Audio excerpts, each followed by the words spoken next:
Hi everybody, so 2 new releases today. One that seemed to be quite popular with you when I asked you what I should review next, and this is the new MAC Strobe Liquid Blush. I've picked up 2 slightly wearable shades. I say slightly because I don't know just how much with the word strobe in, just how impactful they might be.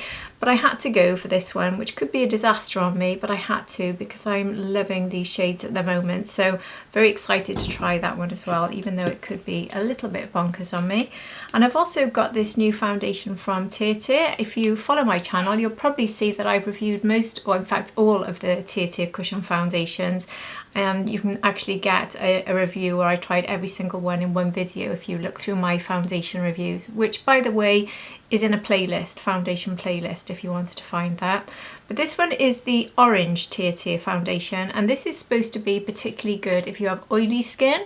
But I have predominantly dry skin with just an oily T-zone, so this might be too dry for me. You can see what you think.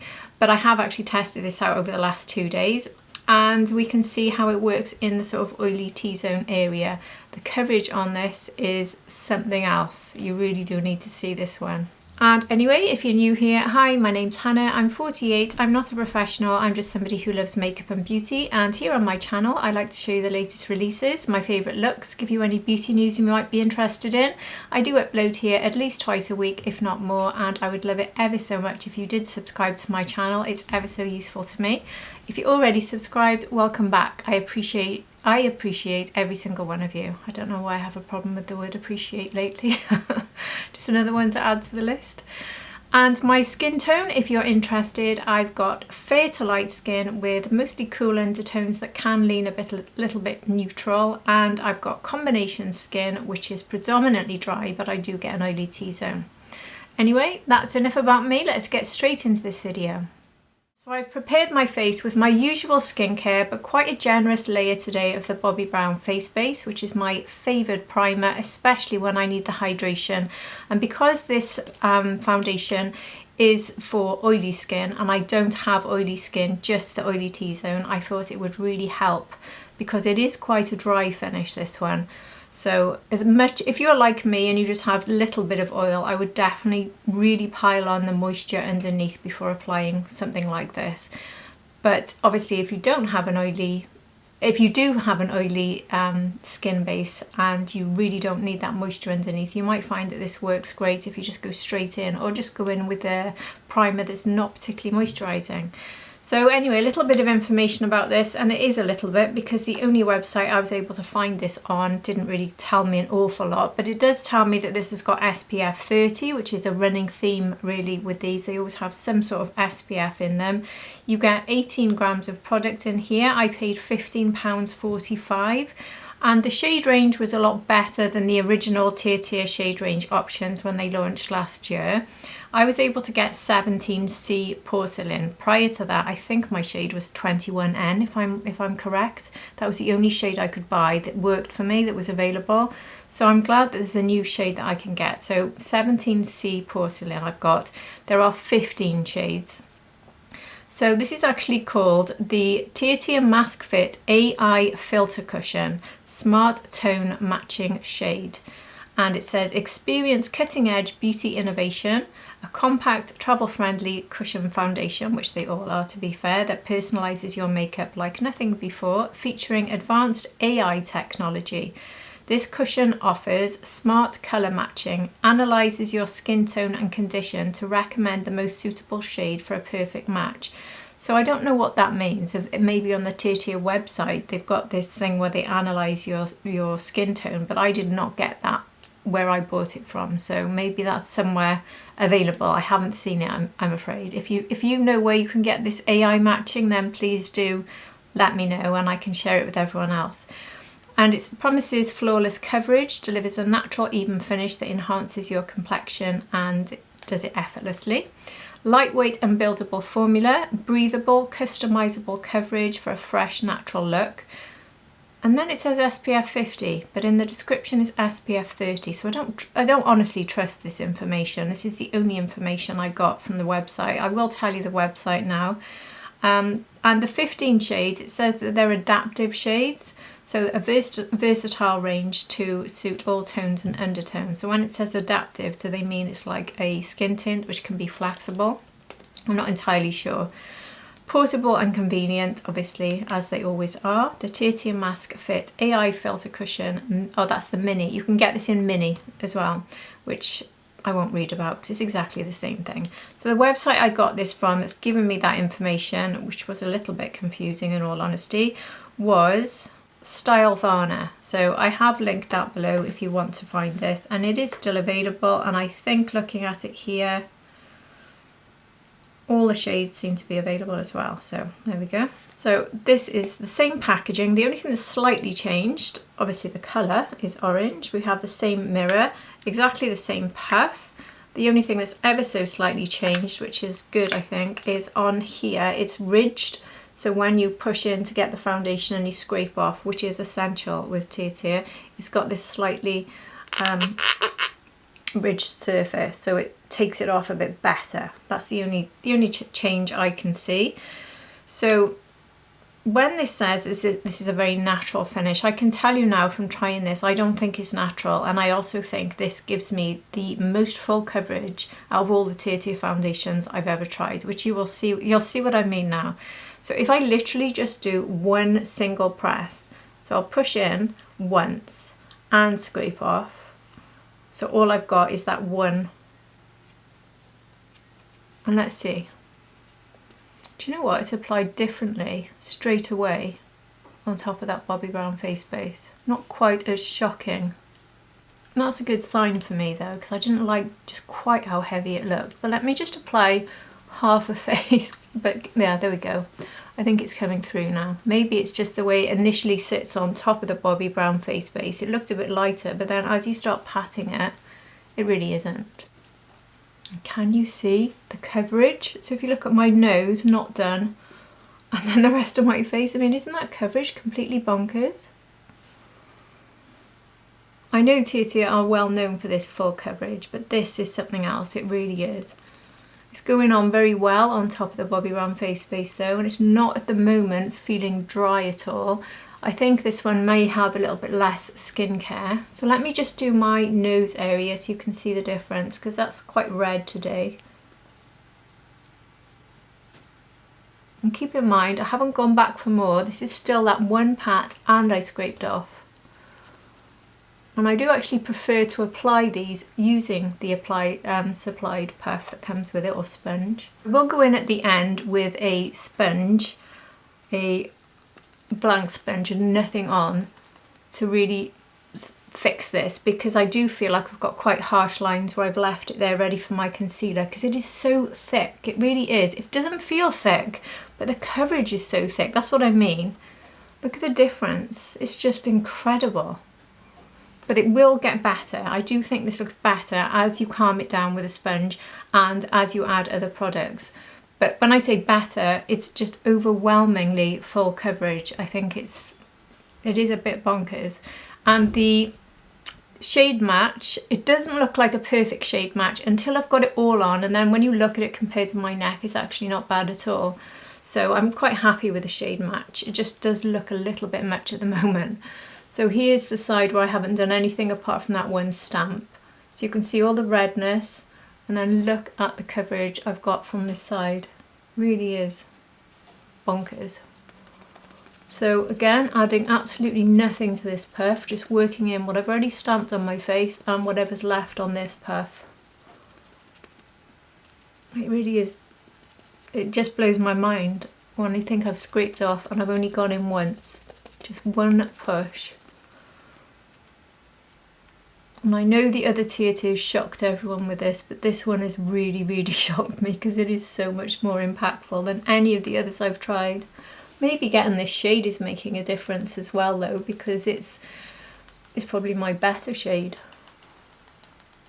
I think on this side I'm applying a little bit less because I probably had more on the applicator, and it looks better on this side, which is how this side will look eventually when I go in with the sponge. I'm not going to add more, but I do think I've probably got a bit more product on this side compared with this, which for me is why this side is looking that much better. So now I'm just going to go in with a beauty blender, which has nothing on it, and I'm going to go over the whole face and push this in, and hopefully this will pick up a little bit of excess product, especially in areas like there where I said it just felt a little bit too thick. You can see straight away how doing that really helps. So it should just pick up that excess. If you wanted super duper full coverage, maybe you wouldn't want to do this, but I think if you want more of a really even application, I do recommend doing this. You could use a brush to do this, but I think the sponge is better. You're still going to get that full coverage, but it's not going to be quite as alarming once the sponge has just picked up that bit of excess. I've actually worn this over the last 2 days, and I haven't filmed a check-in for you. I just hope you can take my word for it that this has lasted just exactly the same way the other TirTir foundations have, which is really, really, really good. This has exceptional longevity. This is a very much trusted, tried and trusted formula that really is everything it promises to be, the full coverage plus the longevity. But this one is more for oily skin, which I think was an issue for a lot of people with the TirTir, is that it wasn't very good if you had oily skin, it was too oily. So we do now have this option if you have the oily skin issues. But I've got dry skin, as we said, and I've got the Bobbi Brown face base, and I think it's sitting really, really nicely everywhere. So I've got a slightly oilier area here, but it's sitting as well there as it is on my drier areas, which are outside here. And around there I get quite a bit of dryness, and it's sitting very nicely there. I do look a little bit ghost-like. I'm not sure if it's my perfect match, but I think it's better than 21N, which was too yellow on me and too dark. I think this is a better shade, and once I go in with everything else, I do think this shade actually works quite well on me. It does look a little bit pale at the moment in comparison with my neck, but it also oxidizes a little bit, which happens with all TirTir foundations I find.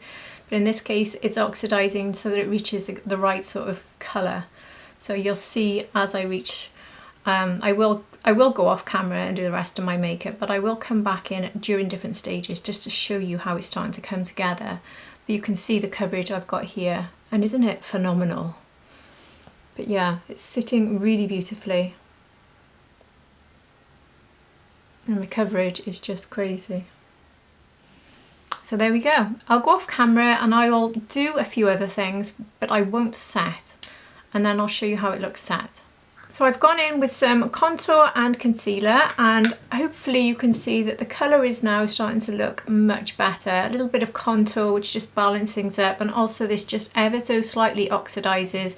It does say it's adaptive, so I don't know if that's what it means when it says adaptive, that it will oxidize, or whether it's just somehow adapting to my skin tone with some magic ingredients. I'm not sure, but it seems to do that, because you may have seen just how it was a little bit too pale, and now it just seems quite perfect. So I'm very pleased with that skin tone match. So I'm going to set, not everything, because I want to keep my cheeks completely clear of powder before I put this new blush on from MAC, because I'm going to try the MAC blush on top of just foundation and on top of powder, I think. So I'm going to start by doing it without the powder. So I'm going to set my T-zone, and I will also set my forehead. And I would say the finish on this is not massively tacky, but enough for me to want to powder. So, like I said, I'm very fussy about tackiness. I am, by the way, using the new Lancôme setting powder, the pressed one, which I just reviewed yesterday here on my channel, which is so far proven to be excellent. But just so you know. Just using this Nikki LaRose brush for the T-zone section, which I prefer to do. So this is the, I always forget, is it 14 or 16? Because I use the two a lot. So this one is 14. And now I'll take a puff to set the forehead. I do think the forehead looks a little bit shiny, like it needs to be set. But keep in mind, part of the reason I have that shine is because I put that Bobbi Brown face base. And also the contour I've used today is the Rare Beauty contour, which has quite a glow to it. So I wouldn't really put the glow down to this foundation. They do say it's natural finish, so maybe there's a little bit of a glow, but I don't think there's a lot. And I don't think it's a massively natural finish, I have to say that. I think it's the most perfecting finish you'll probably ever find in the history of perfecting foundations, because this really does perfect, hide, mask, everything. So that's how it looks set, and this powder is really, really good. So that helps because, as I showed in my review of this powder, it is totally undetectable, but it's taken down the shine. And I'll just do a little bit here, a little bit more where my pores are a little bit more obvious, and my chin area. I can go here as well, but I'm just going to leave that cheek area. So the powder is looking good on top. So that's the whole face, well, sorry, most of my face set. Just leaving those cheeks free for now, which means I can now move on to the blush. So moving on to the blush, I've picked up 3 of these. I put a poll up yesterday on my YouTube and asked you, would you like me to review these first or review the 3 new shades from Huda Beauty in the liquid blush? And 60% of you wanted me to review this first. So thank you for applying to that if you participated, and that's why I'm doing that one today. Oops. So these cost £22 and I've only picked up 3, but there are lots of shades in this. In fact, I can tell you how many. 10 shades. I'll pop a picture up of all 10 now. So £22 for these, and these are available in the UK on the Debenhams website, which I've popped a link below for you. I haven't seen them anywhere else yet, but I'm sure they'll be available on the MAC site. So it says, get extra cheeky with the iridescent liquid blush made for the sunlight or the spotlight. This sheer, buildable, water-based formula comes in artist-developed shades to strobe, sculpt, shape and underpaint for personalised payoff, and can even be dabbed onto the lips for a pop of iridescent colour. Each sunset and sunrise inspired hue is infused with a conditioning blend that feels as good as it looks on your skin. So what I'll do is I'll apply 2 of the shades that I've picked up, one either side. I'll pop one of them on the lips and then I'll take it all off, apply everything I've just done and come back to finish with this scary looking one. So the 2 other shades that I've picked up are, this one is called Ice Gleam. This is a cool pink with gold pearlescent particles. So here's the packaging. And then we have this doe foot, which is a nice shape. I'll show you how this looks on the back of my hand. A good size swatch of it there. If I just rub a bit in so you can see it sheared out a bit. That's really pretty actually. So there it is sheared out. That is lovely.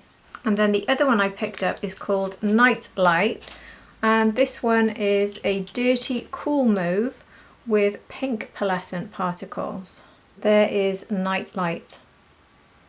So you can see that it's not as scary as I was thinking from the pictures on the website and from the adverts. So certainly once you've blended it out, it is really not that impactful, which is probably good news because it means that you can apply this without being too fearful. So let's do that now straight away. So I'll start with, this is described as a cool pink, it says, but this really does look like more of a peach to me, this Ice Gleam. I think that must be because it's got the gold pearlescent particles. But anyway, I'll start with that one. So I'm going to pop, I think I can go for 3 dabs of this, going by the way that it blended out. And I'm going to use my Refa LC02 brush. Oh yeah, look how sheer that is. Very, very sheer. You can hardly even see it, so it's nowhere near as pigmented as I thought. In fact, I can be quite generous with this, let's be honest. So that's now 5 dots in total. This blends out incredibly easily. Oh, this is pretty. It's got a very refreshing, sort of cool finish. I'm not going to take it all the way up and into my eyes because I do want to remove this without removing all the foundation and everything else that I've applied today. Just to give you an idea of the colour. When I finish with that final one, I will. Very, very sheer. I'm quite surprised these are called the Strobe range because these are just not shocking blushes at all. They're very light, very sheer. And the pigment is extremely light. And I've gone in now with, how many am I on? Is that 7? 7 dots, and I've got that much colour, which for me is just about right. But I did have to put quite a lot, so oops, I've gone up anyway. But it is very, very easy to work with. I'm just thinking the pigment is a little bit lackluster, isn't it? Anyway, let's try the other one, which is Nitelite, the Dirty Cool Mauve. I'll go with 3. Ooh, that looks a bit scary now.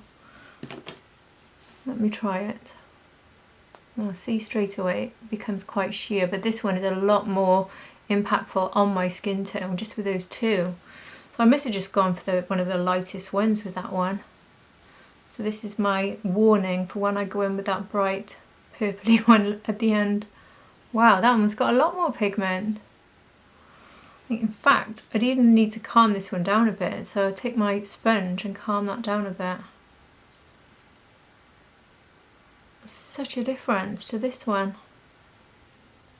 Very, very easy to fix. So my advice with these, even if it is the light one, is to just start with one dot and then work your way up. But just look how quickly and easily that blends it out, and it gives a lovely glow. Really goes into the skin super, super easily. And I could show you, because I will be taking it off, what it would look like if I went up more. But you've seen that I wanted to take it down rather than go up. So I can keep bringing the pigment up, but it becomes, for me, this sort of colour becomes too much. It's actually a colour I really like on me. I do like mauves. So this is the mauvey pink, and then this is the pink with gold, which comes across, the combination is almost like a coral. So this would be a really nice sort of summer shade. Very your skin but better natural shade, I think this one is. So you could wear this with a skin tint and just leave it and not powder. I think it would work really well. Or obviously you can build it up, and we will see if it makes a difference when you put this on top of powder at the very end, because that's what I'll do with the last one, which usually when it goes on top of powder it does usually give more impact. But anyway, this one certainly, that I've just used that tiny amount and I've got a lot of pigment there, so very big difference there between these shades. So just to go over again, this one is Ice Gleam and this one is Nitelite. So I'm going to take this off. I'm going to go back in with a TirTir foundation and a little bit of contour, so hopefully I look exactly the same, and then we can go in with the last one. Oh, I did say I'd put some on my lips, didn't I? Let me just try a little bit of one of these on the lips. Which one shall I try? I think I'll try Nitelite, which I'll take on my finger rather than applying direct to the lips. Well, that applies very easily, but immediately it feels quite drying, like it's taking the dryness away from my lips. So it works, and you could definitely do this, but I would definitely go in with some sort of gloss on top. But it is really nice to have this sort of matching cohesive look. I really like that colour actually. That's a really sort of natural flush on my lips. I definitely need some sort of gloss, which is fine because I do tend to top up all the time with a gloss. So I will do that at the very end of my look. I'll go in with a clear gloss or a lip balm anyway, so we can see it like that. Very nice. Which one do you prefer? Anyway, time to wash off and come back to try that third one on. So I've taken all of that off, obviously put some eye makeup on, and with my lips I've just put a little bit of a liner on. So if you're wondering what I've just put on makeup wise, I've just put on the eyeshadow from Charlotte Tilbury, the Super Neutrals, and for my lips I use the Swede Beauty Barely There liner, which I am currently really loving. I can't stop using. So now I'm going to finish with the Scary colour, which I'm excited about, as we know, but a little bit worried. So this shade is called Magic Aura. This is a deep lavender. It's the word deep that worries me. I love lavender, but deep lavender could be quite frightening. Look at that, wow. With iridescent, pearlescent particles. I really don't know if I'm going to be able to get away with this. Oh, that is scary. I don't think I should put this straight onto my cheek. Let me see how this looks when it's blended out. Right, so this is how scary it looks, but look at it blended out. Very different, isn't it? So I think what I'm going to do is take half of that one swatch, which looks like this. So I've taken half from there, and I'm going to go into that with my brush. I can't put a colour that deep just directly in one blob on my face because I could get into trouble. So I'm going to take that out of my Rephr LCO2 and now apply it. And it's not that scary. But it's definitely the deepest sort of lavender blush I've ever tried for me. I love lavender shades, but they've been more sort of light lilac or light soft lavenders. This is a deep deep lavender, which is going to work really well on deeper skin tones. So that is that tiny bit, and that is actually more than enough for me. That really does pack a punch. I'm so glad I didn't dot that straight on. So I'll go around the edges with the sponge just to calm that a little bit, and now it's looking a lot better. I'm not sure if it's my favourite lilac blush though, but I do love this formula. I really do. I think it's a very, very easy to apply formula. So I'm going to do exactly the same trick now and put that amount on my brush.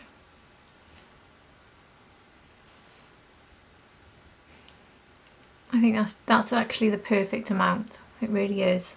That tiny, tiny little bit. So again, using that same bit that's on the back of my hand, I'm going to put this on my lips. And as with the other one, my lips absorb that really, really fast, and they feel a little bit dry, but we've got the nice cohesive cheek to lip combination there. I should have put a lilac eyeshadow on today, but I just wasn't sure which one I wanted to go with, whether I wanted this to be a contrasting blush rather than my whole face being lilac, because this is such a bold lilac.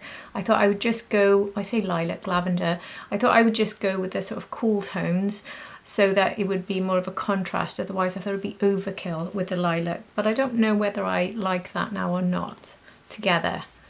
Maybe I should have gone for the lilac eyeshadow. What do you think? But what I said I would do is powder over this, and then, well, let's see first how it looks if I powder over. So what I'll actually do is use a brush, I think, to powder over. So this one is my BK Beauty 105, the big brush. I'm going into my Lancôme powder. I'm going to powder over so we can see the difference. This powder is beautiful, you know, I really love it. I think I prefer this powdered over. Whether that's the intention of it or not, I really don't know, but certainly this shade being so powerful, I think that really softens it and makes it so much nicer on me. So here it is, glowy, with a ever so slight tacky finish, not massively tacky, not enough for me to be really determined to powder, but I do think my hairs would stick to my face. I think they would. So I think it does need a little bit of powdering down. It's not really tacky and really sticky, but it is there. So anyway, let's just do this side as well now. Every time I'm using this powder, I'm starting to like it more and more, you know. I wanted to show you how this looks on top of powder, but I've got a feeling I'm going to want to take off one cheek and do it again. But I did say I'd do it, so I'll show you. But I feel like I've just got my skin looking the exact shade I want. So I personally would not be adding anything at this stage, but I'm going to do it for the sake of review. So I've put a little dab of this onto the back of my hand, and I'm just going to work a really small amount onto the brush and just take it here and to the higher point of my cheek. To see how this builds on top of powder, and it's going on very well actually. This could actually be quite a good way of finishing, so instead of doing the whole cheek, just do the upper cheek and then you bring the glow back a little bit. Oh yeah, I think that actually looks nicer on top of powder. But that shows it's a versatile blush, so you can put it on top of foundation, skin tint, however you want to use it, and you can put it on top of powder. And I said I'd just leave it like this, but now I've seen this, I think that's actually the nicer way of doing it. So under, powder on top, and then just a little tiny dab here. The same on this side, so just that upper section here. And with both of them, just connect a bit to the eyes and bring it up a tiny bit with just what is left on the brush. I'm certainly not going back in. That's just how I like to finish with blush, the tiniest little bit, because it is so pigmented. Yeah, that applies very easily. This is a very, very good liquid blush formula, very good. So if you see a colour in this you like, I think you're going to love the formula.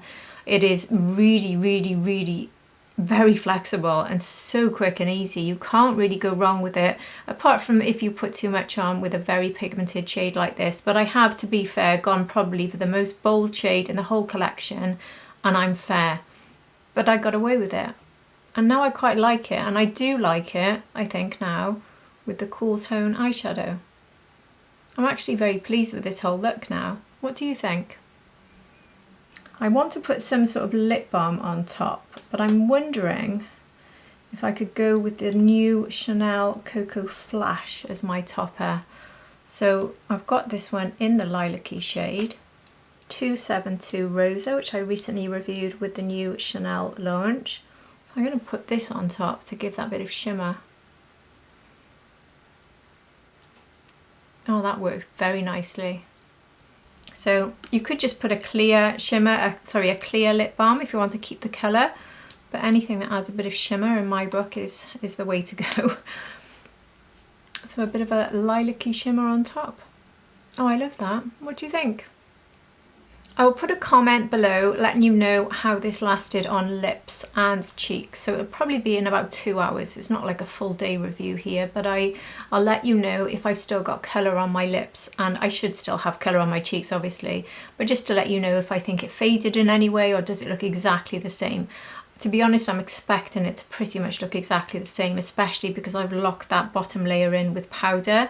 So it's whether this little extra bit I've added here on top of the powder, whether or not that's lasted. I will go in with a little bit of setting spray because that's a bit more fair to the product, because that's how I always apply my makeup. But yeah, so I will pop that note below, and I will also include this in my roundup at the end of the month. I will definitely be using these blushes again, and I'll let you know on longevity and how I'm getting on with them. But definitely they were a little bit of a surprise to me, as you saw, because that very first shade I tried, which was the Ice Gleam, was very pale and I could have put so much of it on, I could have gone mad. Whereas when I went straight to the Nitelite shade, this was the mauve with the pink pearlescent, that one I needed the tiniest bit, otherwise it would have gone completely bonkers. So very easy to work with though, even if you do over apply, just going in with my sponge, or if you've got a brush with some foundation on, just go around the edges, and it's very, very quick and easy to fix. You're not going to have problems with it. But if you are brave and you go for this deep lavender scary shade, it can work very, very easily. I've got into much bigger problems with blushes, trust me, especially liquid blushes, than I have with this one. But I would definitely not apply it straight to the face. I would definitely go with that hand option.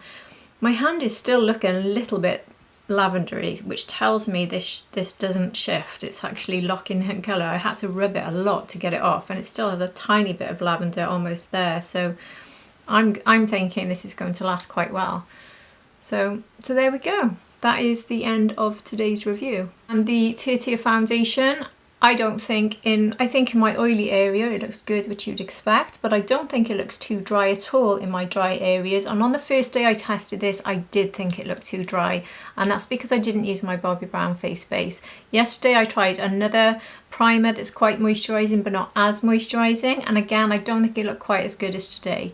I do think it's something I would probably need a bit of a refresh during the day though, because it is that much more dry on me. But like I said, my skin is predominantly dry, so I'd probably go in with some sort of face spray just to add a bit of moisture during the day. But if you've got oily skin, you might just find this your absolute perfect option for full coverage. But if you've got combination skin like me, you can definitely get away with this one as well, and it's another very good one.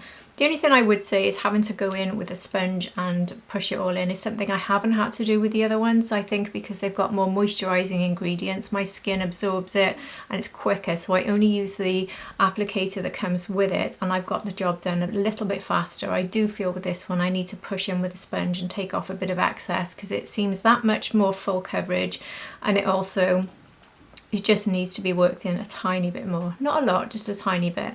But again, today I had to take it off and reapply it, and it worked very, very nicely when I had to reapply my blush, which is something I found with the other TirTir. It's one of those foundations that's really good for me, particularly when I'm having to do these reviews and I'm taking products on and off. It's a reliable one, so if you want it for a touch-up, or if you make a mistake and you just want to remove a section, you can go back in with it and it blends into the already sort of set down foundation really, really well. So it's an excellent formula. I love the TirTir foundations, and I think this one is really good. And like I said, I think it's given me the most full coverage. out of all of them, I really do. So that is all from me for today. I would love to hear your thoughts on the MAC Strobe liquid blushes I've tried. Have you picked any up yet? Are you thinking of picking any up? And if you are, what colour are you looking at? I would love to know which colour you're most drawn to from the collection. And are you a fan of TirTir? Have you tried them before? Or maybe you're oily skinned and you've been put off because they don't suit you, and maybe you're thinking this one would be a good one. I'd love to hear if you've tried it, if you want to try it, if you're a TirTir fan, whatever your thoughts. If you hate it, I'd like to hear that too. Anything you've got to say is valuable to me, and I would love to hear from you. And if you've enjoyed this video, please do hit the like button, and if you're not subscribed, subscribe to my channel. It's so helpful. I would really appreciate it if you did. And if you're already subscribed, you're at the end of another review, and I really do appreciate you being here. And I hope to see all of you again for my next video. Take care, everybody. Bye.